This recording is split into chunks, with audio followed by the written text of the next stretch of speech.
everyone. Today we got to play Into the Deep. Into deep, not into the deep. There's no the in there. Into Deep. Actually, that makes a lot more sense. Yes. Because this is not a space-themed game. Well, it is a sci-fi game. Yeah, around criminals. Definitely not have to do with exploring space. So it's about criminals. Well, find the out more deep in a would be minute. exploring the ocean. Oh, fair enough.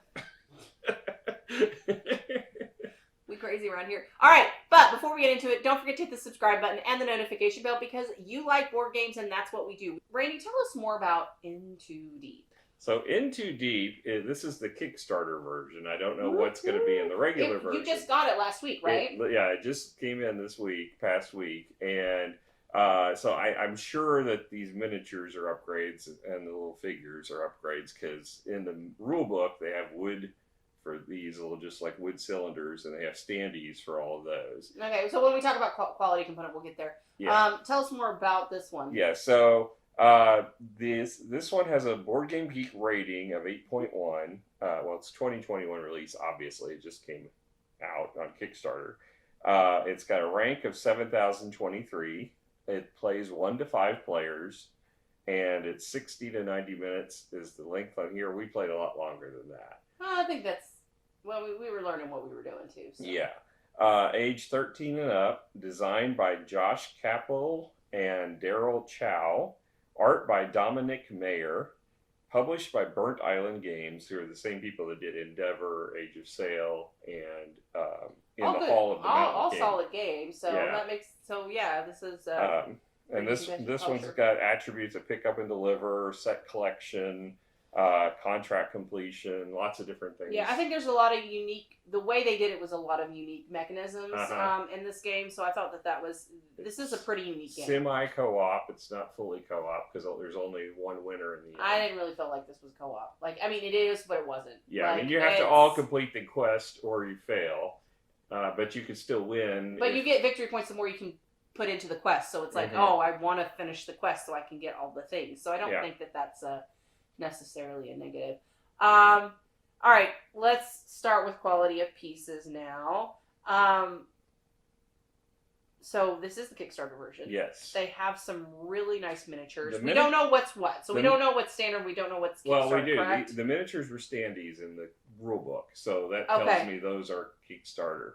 I gotta say, these are like they're really amazing. Cooler. They're taller than a standard miniature is. They're probably about another 25% taller. Yeah. They're very solid. They're not. No, these are really good. And I mean, heck, even these little like the police drones. They're so those cool. Those are wood cylinders in the standard game. Yeah. These are really cool. The bases are really cool because they have a slot on them to slide in the equipment that you hold, that you can walk around with. So in the base game, you just set them underneath your standee. So and then you also have these wooden character. They're all screen printed. Yeah, they're all screen printed, which are really nice. You have some of the bigger ones for actually owning the character, and then you've got some cardboard chits going on. Card quality is actually really nice. You have the linen finish. Yeah, it's kind really of a weird linen finish though. It's almost exaggerated linen finish, and if you look at them close, the texture like warps as you look at it. So I'm not sure I like it as well as the standard linen finish. They're a little bit thinner than the normal cards, but I think they're good though. They're fine. They're very pretty, which we'll get to more in theme. But all of the mission cards and all of the character cards are the same, and all of the corruption cards are as well. Yeah. All right. So give it a score. Given all of the components of this, I'm going to probably give it a 9 overall because it's just everything, like all the miniatures are above and beyond. They're amazing. Yeah, they have some really amazing pieces to this. Definitely the pieces don't, if anything, they add to the theme, which we'll talk about later. So, for me, quality of pieces, there is that, does it add to the theme? Because sometimes when you get lackluster pieces, it detracts or kind of neutralizes the theme. No. The pieces really enhance the theme. It got me where I was going. I will say, though, I would be feeling very different with the non-Kickstarter version, Yeah, right? So yeah. I don't think if I were able to get a hold of the Kickstarter version of this and I were interested in this game, I would absolutely track this down. yeah, definitely worth it. So I'll probably agree with an 8.75. Well, we don't agree then, because I said a 9. So well, I was gonna agree with you, but I'm like, I don't know if I'm quite there at a 9. Because there are some really great pieces. No, fine, I'll give you a 9. Whatever. All right, 9 it is. I will say that my copy did have one of the boards. These were all pre-cut and in there, but this one I had a bend in, and I had a couple of the cards that when I unwrapped them had a little nick on them. They were not a big deal, but there's a few little minor things, but that's basically a manufacturing issue. It's not I don't think everybody's copy is going to be like that. Right. Oh, you do always get the bad I always versions. get a bad copy. He always gets bad copies. What is that? Do you just like gravitate towards them? It's just like when I go to fast food places. I always get screwed over. I always end up with the wrong order.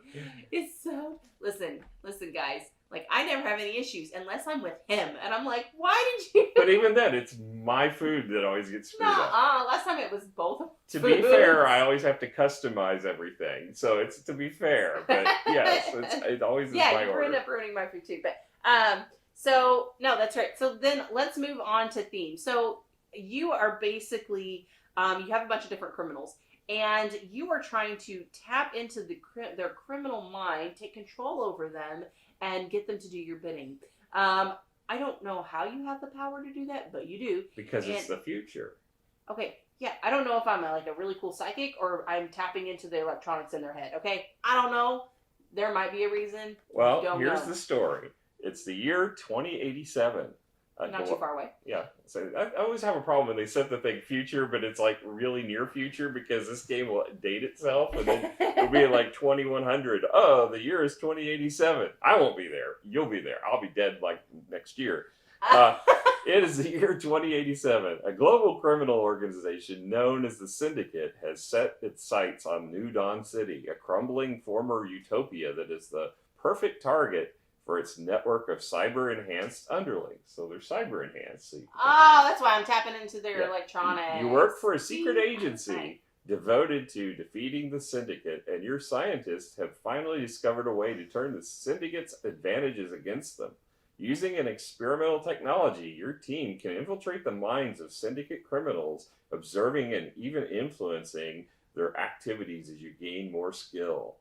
To gather intel on syndicated methods and evidence to foil their final plot, you'll need to manipulate their operatives as they commit crimes around the city. But the more dangerous you allow them to be, the more corrupted you may become. You'll have to balance your approach. Too safe and you risk losing the city. Too reckless and you risk losing your soul. Not gonna lie, I got a bunch of corruption. I didn't care. That's because you're evil. No, it's because I wanted to win. No, I won. Barely? Pretty handily, but yeah, we'll say that. I don't remember the scores. No.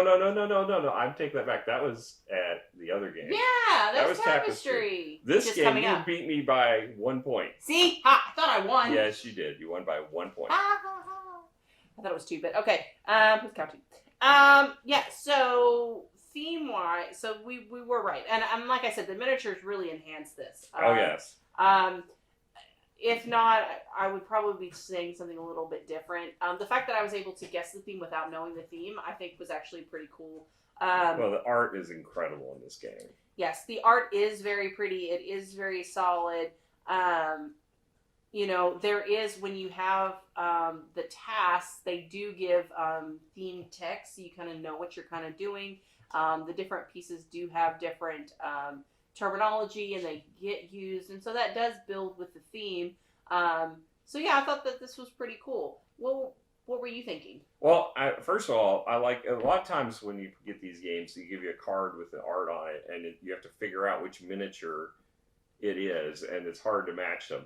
absolutely no problem figuring out Right, which because the was colored bottoms, they did such a fantastic Well, no, the job. colored bottoms are not attached. I attached those. Oh, okay. No, the miniatures themselves are exact replicas of the pictures on the cards. Oh, so much easier. So much easier. Well, and they're so big because a lot of times you get miniatures in games and they're like half the size, and you're like, oh, they can't see it, you know. And so no, these are good size pieces, and I really want to get these painted. Yeah. Not by me, but like someone who can actually paint. Vincent, we love you. But I mean, it's just I love the characters. I mean, they're just unique. Every one of them is very different as far as their looks and even their abilities too. But the looks of the characters are so distinct. I love the one with the robot head, even though he's not blue. That's really cool. No, I think they did a great work on the art, and it's very cool on theme, and I love the ghost. That one was really cool. And there's 11 of them, and you only play with 5 or 6 depending on player count. So there's a lot of variety of playing and choosing. Well, each one has different abilities, and then we did a drafting to be able to pick the ones that we did pull out. So I liked drafting. I don't think it said there to draft. I said it randomly choose or something like that. But I did like adding that drafting piece, because then it could be like, okay, well, I really like this character.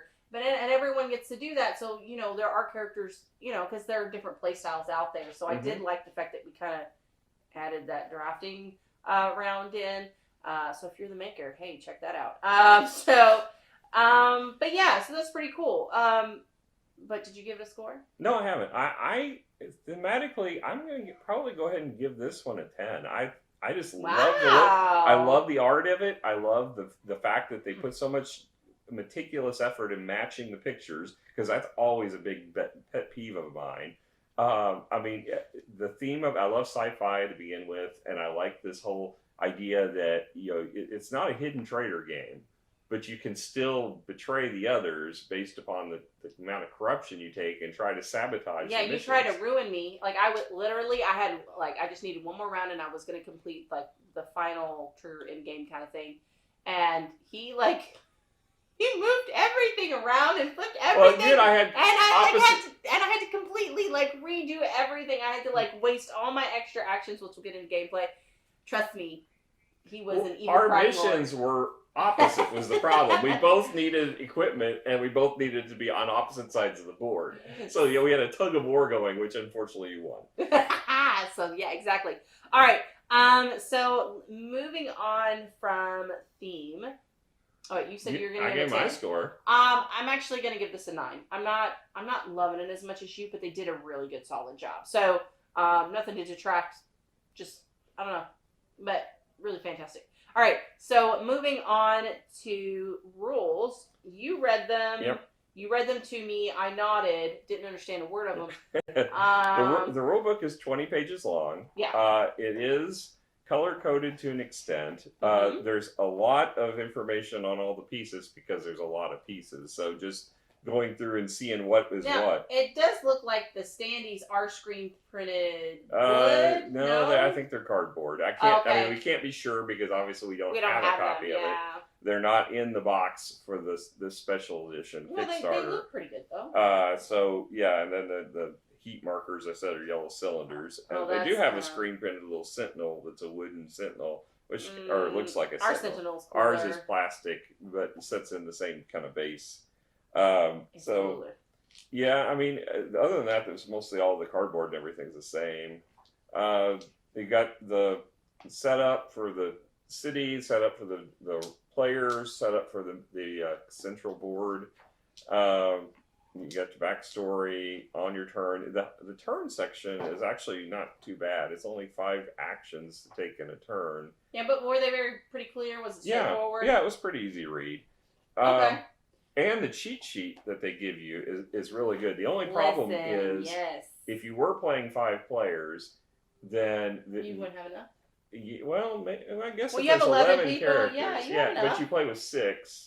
So yeah, 5. That'd be still good enough. Okay, we're still good. I thought there was one short, but See, no. they did a great job thinking about that and double using that. Yeah, they did a really good job with that. that. But the cheat card has shorthand of everything you do. So it's really a good cheat sheet. Yeah, I don't know why he made me listen to all the rules. I could have just followed this. Well, it doesn't give you detail on them. Well, because I pay attention to the detail. Of course, why even bother? So I wait till you tell me, Miranda, you can't do that, or Miranda, you forgot this step, and I'll be like, aha. Oh, that's why. Okay, I thought we were one short. There's actually only 10 characters. There's 11. I thought there were 10, 11, but there's 10. So you are going to be a short one. One group would have to One share. group But would have to share. I mean, it's, oh, heaven forbid we'd have to share a cheat sheet. All right. I don't know. I don't want to be that close I'm to not you. going to share it. Wouldn't be me share. Yeah, whatever. All right. So what's your score for this? So I'm probably, given the cheat sheet and the rule book being pretty clear, it's just there's a lot to it. I'm going to go ahead and give it an 8, I think. Okay. All right. Cool. All right. Now let's talk about gameplay. So our handy dandy cheat sheet. Haha. So don't forget anything. It's been like 2 days since we played, and he's made me play other games already. So on your turn, you're going to hook a criminal. What does that mean, hook a criminal? Okay. So basically, I'm going to choose a criminal to take control of. I can take ones that aren't being currently controlled, which they're in the center here, or I can take ones from other players. If I choose to take one from another player, I have to pay them a victory point. I want the ghosts because I need to cross the blockade, okay? So I'm going to put them down. Now, you could still do it if you have no points, but then they get it from the bank. Okay. So you don't have the restriction. You always have the ability to hook, no matter what. Yes. All right. So then, now, typically you place them in these 3 slots that you have on your player board. You can only hold 3 of these workers. But on the 3rd one, you have to get a corruption card. And this corruption card, we'll talk kind of about that towards the end of the game kind of mechanism. But corruption cards add possible victory point. Set collection on them. For set collection, but they're also negative in the sense that you can get a lot of negative victory points if you're with the most corruption. Yeah, whoever has the most corruption has to take a negative penalty for that at the end, which we'll talk about. Yeah, so just being aware of that in your mind. All right, so then you gain a grip. So that means the longer you control these, you have an easier connection controlling these individuals, okay? Because you already know how their minds work, so you can push them into do easier things. In that aspect, it makes a lot of sense. I've seen all their sordid thoughts. Yeah. Mm-hmm. So all the ones that you currently control, you move up on the grip track, which up here is your top, up 1 location. So you just shift everything 1 forward, okay? And different levels allow you to control them differently. So your first level, the first 2 steps is just you have control of them. The next 3 steps after that, you can actually use their special ability, which are different amongst the different players. We really won't get into those. And then the last 5 of 5, if you spend your grip, you can actually get another action with that person, with that criminal. Okay, so just kind of keeping in mind that grip. So the more you control one of these criminals, the more uses you have out of them. So that's actually a pretty interesting mechanism, especially when you get a end of game bonus based on the lowest level of all the criminals in your track. So you don't want to just take one and use it all the time, because then your other ones are going to be low. So you got to kind of work through that process. All right. So the next then is perform 2 actions. So those actions can be with any of the criminals that I control. So you can move, and movement is just 1 zone. However, movement is challenged by these blockades. You cannot cross the blockade unless you have a special ability, okay? Or you come across with the Sentinel, and we'll kind of talk about the Sentinel a little later. You can pick up an item, all right? So you'll notice that these little tokens are there. You can pick up that item. When you move, that item, if you've picked it up, goes with you. You can also drop off an item. Now, dropping off an item is a free action. And they slide right in. If you've got the special edition one, they slide right into the little slot. So it's real nice and handy. Yeah, I really like that because other people randomly gain control of these, if someone hooks them. So it's nice that, okay, it's in with that character, because it would be if much I were to harder pick it up, administer with the standees. right? So that piece, top notch, because I think about it like, oh, I'm going to pick this up with this character, I'm going to put it over here. You can't do that because at any time you can steal that from me. You can hook that person. So that was really cool. The next one is use the zone power. So that's what I was talking about. Is each zone has different abilities, which range from switching to equipment items. So basically, you just flip them, or you get a negative 2 token that allows you to get negative on your corruption track. At the end of the game, you also can place an evidence tile up there. So there's a couple different things. There's some movement abilities. There's some gaining some cards. And then there's an actual attack function, which I didn't find that useful. No, I didn't really enjoy the attack function. It seemed like it was just tacked on to cause player interaction. I almost felt like, hey, we needed another space. Yeah. Oh, well, we can attack other players. Yeah. So that one was kind of...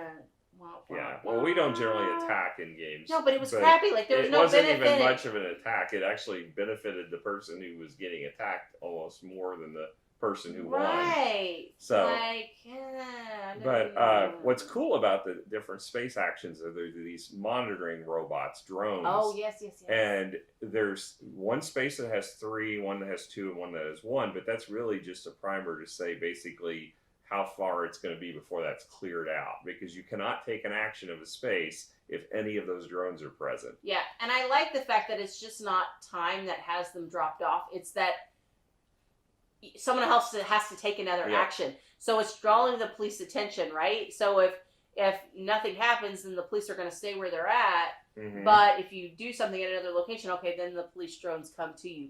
I really like that mechanism. That one was actually a really cool mechanism that I really appreciated. And then gain. Okay, so then the other action is use a criminal skill. So we talked about that. You have to at least be at a level 3 on grip to complete the special ability. If you get the character, you get the card, and the card special ability is down below. Like for example, the ghost can go through blockades. And then she can also, she always counts as being by herself because no one can see Some her. of them, like the ghost, are passive, where you don't have to waste an action. Others are not. So, like the fixer, they can spend an action to activate a board power adjacent to them if it's free of police drones. So there's some things, so but they're still all very useful. I think I ended up taking and using the ability of each one of the ones we chose. And again, with that drafting at the beginning of the game, it was like super cool. Like it helped me. Oh, I want to use that now. Would I draft a little bit differently now that I know the rules? Maybe. Well, yeah. I mean, we had no idea what we were doing when we first started out. So we just blindly picked, oh, I like blue, so I'm picking blue.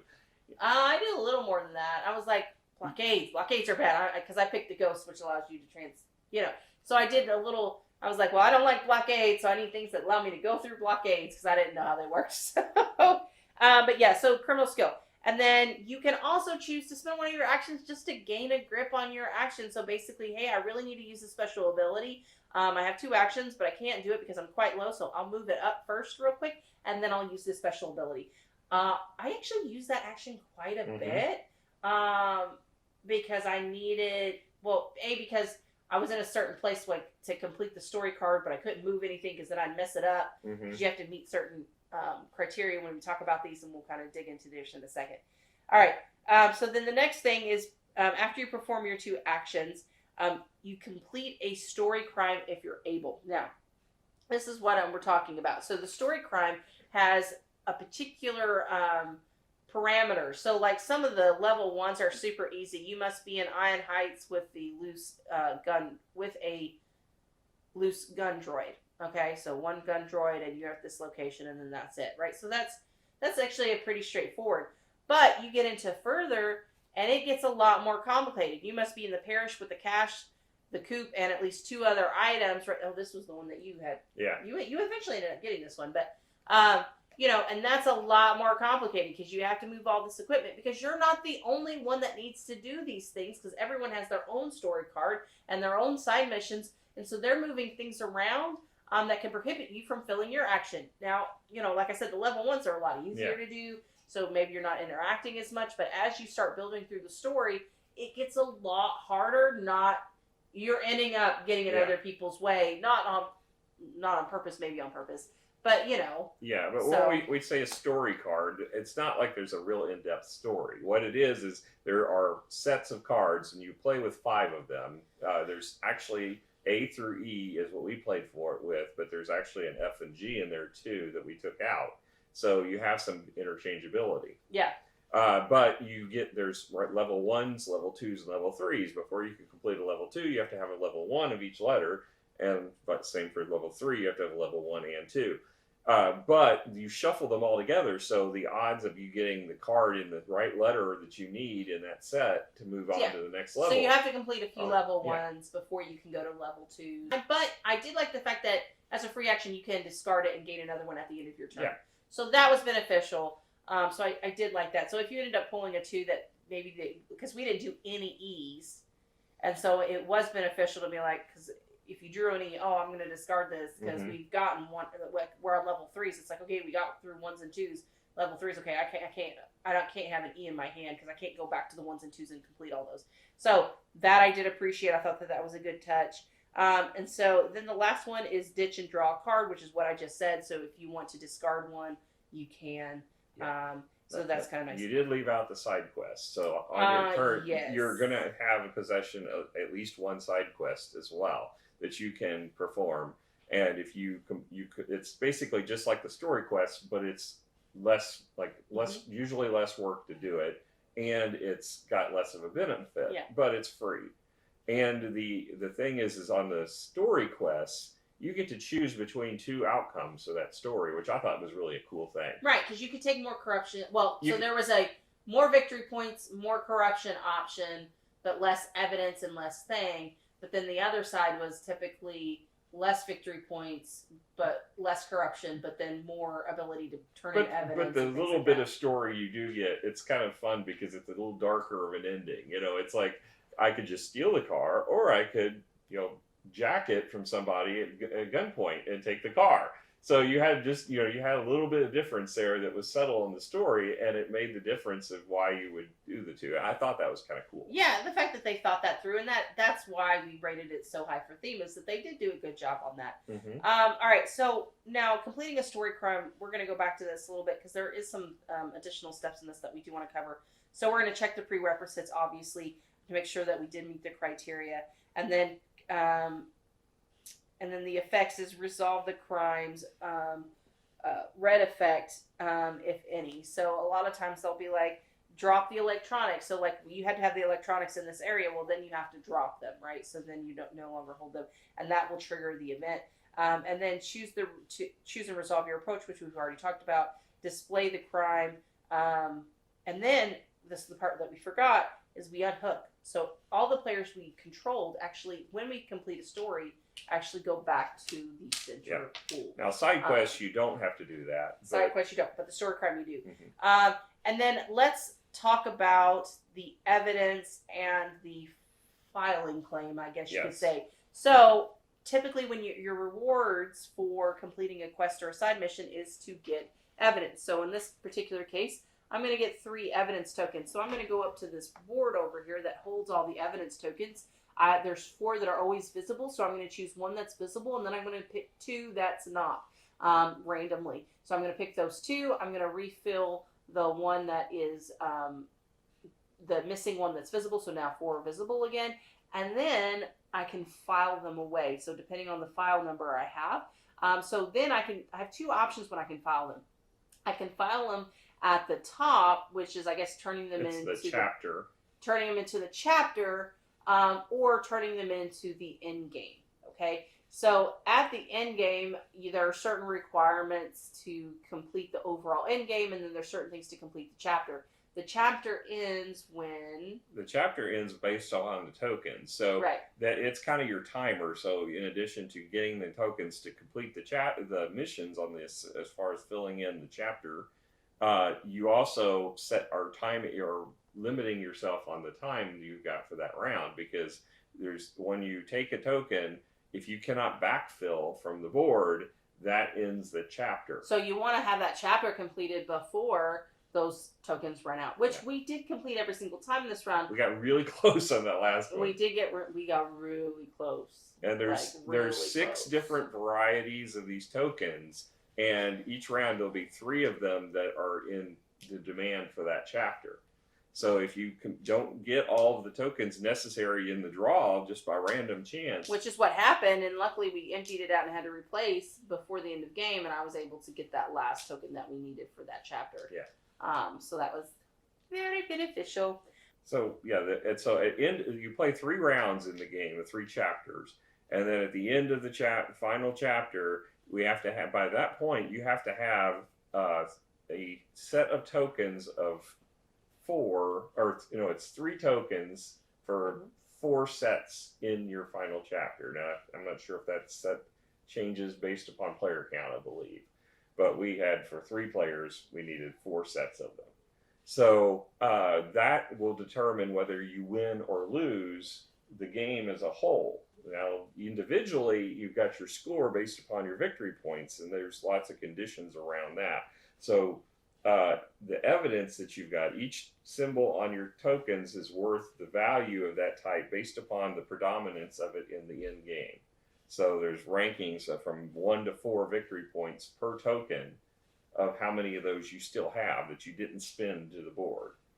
Then there's also intel, which is what your victory points are called, or intel, but it's also on the cards, the corruption cards you've gotten. So you score that. Then there's there's sets in there as well, which are wanted posters is one of them, that lets you score based upon the different wanted posters you've collected. But you also get sets based upon the tokens that you add into your token count. So then the final set is Sentinel Sigils, where if you get 3 of them, they're worth 20 points. And you get those from the corruption cards. Yes. I think we kind of need to go a little more in depth on the corruption cards. So over the course of a chapter, you will collect these corruption cards, okay? So say if I collected for this round, I am only going to keep half. So I'm going to turn in half. So, hey, look, I've noticed I have a 0, 2, 0, 0. Well, I'm going to keep my zeros because, well, I don't want corruption. Yeah, the lower the corruption, the better. All right, so then I'm going to turn these in, okay? So, but the other thing to keep in mind is, so if I get these 0 stars and I get 20 points, so that's why I'm going to keep that one over maybe 1 instant victory point, hoping that I get these 3 sets. So that's the key thing. So you're going to do those 3 times. And then you're going to count this. So, like, even though I had all these cards, I had quite a few zeros. So it wasn't necessarily, that's why I didn't really care about corruption, I kept drawing zeros. And I'm like, well, if I'm going to get zeros, I'm just going to keep drawing corruption. But we were actually tight on corruption. And Dad was on, like, we had 7, he had 12. So it was actually a pretty tight race. And I was a little surprised by that. But here's the kicker. If we fail to complete the task of getting all those tokens up there, and you are the most in deep, then you win, because you joined the Syndicate. Oh, so that's kind of cool. There is you can sabotage if you really wanted to. I mean, you could, since you can put tokens face down up there, you could just stack one type up there and put a bunch of them up there and make it look like you're contributing, but you're actually only putting one variety the whole time. So, which isn't going to help a whole lot. Or, try to draw them out and not put it up on the chapter ends, and so you could really mess yourself up. So, so basically, you can, I think it would be harder to win that way, because... But it would be interesting to see it done. Yeah. Because, I mean... if you've got evil intentions. Although I do think we almost came close to... it was the last token we flipped that completed our sets that we needed. Chapter, yeah. Because there's 6 varieties, and if you don't have I tried to force it because I wanted to win, and I was only 1 point shy. Now, I got to admit, when I first was drafting these first 2 rounds, I didn't understand. In fact, let me rephrase. I didn't understand any of it. But I was doing these corruption cards. So this one I didn't get until when we were sitting there figuring it out, and I was like, oh, I probably would have dropped it a little bit differently, but oh well. So that one was okay. I think we pretty much covered all the big items for this game. What were your kind of thoughts? What'd you like? What you didn't like? I was pleasantly surprised. I wasn't sure how I was going to like this game when I ordered it. I kickstarted Endeavor: Age of Sail. I was very pleased That with was that. so one. nice. That was such a We good game. need to play that again. And then I kickstarted In the Halls of the Mountain King. And that one I was okay with. It wasn't as I didn't like it as much as Endeavor, but it was okay. I don't remember that one, to be honest with you. That was we built caves and we put little Tetrisy pieces in. Oh, I probably may have liked that one. But either way, it wasn't as wasn't as in love with that one. But it was still a fun game, and and this one I was like on the fence when I backed it because I was like, well, I loved Endeavor. That one I was okay with. But I saw the pieces. I'm like, I fell in love with the pieces. And then I was like, well, is it going to be one that's just a bunch of miniatures and the game isn't very good? Because sometimes I've seen a lot of games where they have beautiful miniatures, game quality is just meh. Yeah, it's almost like, hey, we got these miniatures, what can we do with them? Right? Yeah, this one I actually thought the game was pretty tight. I really enjoyed I thought it was a well thought out game. I liked the contract completion. I wish there was a little bit more variety in the contracts. I didn't feel like they felt like they were that different. But all in all, I think it's a pretty nice package you get with this game. Yeah, I will say this game is very thought out. They had a lot of little nuanced things that a lot of games missed that made it that much better. And I think we mentioned a couple of them as we talked about gameplay that was really beneficial. And so this was a very well thought out game. So I don't know who developed them, but I applaud you for your thoughtfulness in making this really a cohesive game. And there was no hiccups because there's some games you feel up that were a little like awkward. And no, this was seamless. There was a lot of nuances that I was like, oh, I'm really pleased with that. I really appreciated what they did there. So I was actually overall really impressed with the gameplay. There was a lot of unique functions, or they took something and twisted it just enough. It felt like a new game. The way they implemented the different aspects of the game, I thought was actually unique, which when you play as many games as we do, that's saying something. Yeah, it stands out. It's something you remember. It's not going to fade into obscurity with all the other games. I can't think of a game, because a lot of games I'll be like, well, if I want to play that kind of game, I'm going to play this game, right? I'm not going to play this game. I can't think of a game that this compares to. No. Really. So I think it's unique enough to stand on its own, and that's pretty fantastic. Now, what would you give it a score-wise? I'm going to probably give it an 8.5. I enjoyed this game a lot. A lot more than I thought I was going to when I sat down to play it. And when I was reading through the rules, I was getting kind of lost in some of the nuances of the rules, and I'm like, I'm not sure how I'm going to like this. And then when we actually played it, I was pleasantly surprised. I thought it was a lot more fun than I expected it to be. Yeah, so I will say, and like I've said, I think the gameplay is very thoughtful. I think they did a good job. I don't think the theme hit me the right way, though. I think that it was a good theme. I think it was consistent throughout. Like, if you're asking me to, what would you do better? I can't think of anything that I would do better, but it didn't hit the sweet spot for me. Like a real, like sometimes I don't like game, but it's a good solid game, and so it's really hard to be like, so you're giving it an 8.5. You know what? I'm going to give it an 8.5.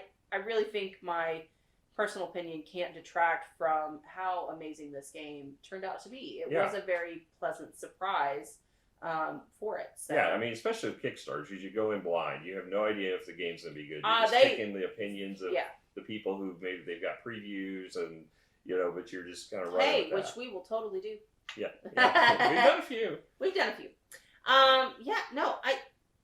This was a thoughtful, well thought out game, and I greatly appreciate it, because you're right. I mean, sometimes you get with Kickstarters, you're like, man, this is clunky, or oh, they didn't think about this. This was very thoughtful, and when we added that little house rule at drafting at the beginning, it's not that much of a house rule. I mean, it says to select them randomly, or select them. Yeah. So, but I did like drafting. I don't think I would want to do it any other way but draft. Yeah, I mean, to me, that's basically a random selection approach. I mean, yes, you're getting a little say in the matter, but the problem is it's a little uneven based upon the player count. You're going to have somebody gets picked 2 versus 1, but it doesn't really affect the game anyway. Right, it doesn't. But it's still nice. I did like the fact that you did have a little whatever. Yeah. and that everyone got to pick at least one of their favorites in there. Okay, all right, well, thank you guys so much for joining us. We had an absolute blast, and hopefully you'll come and join us and hang out with us again. Catch you guys later. Bye.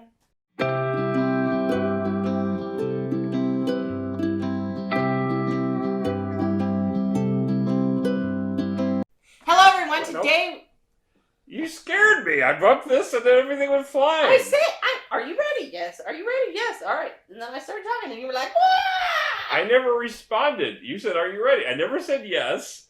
I was just kind of assuming yes. Stop. Stop. This is what love looks like, No, guys. this is what abuse looks like. Oh yes, my finger poking is totally. That's right, it is. I'm very sensitive. Whatever. All right, guys, let's do this.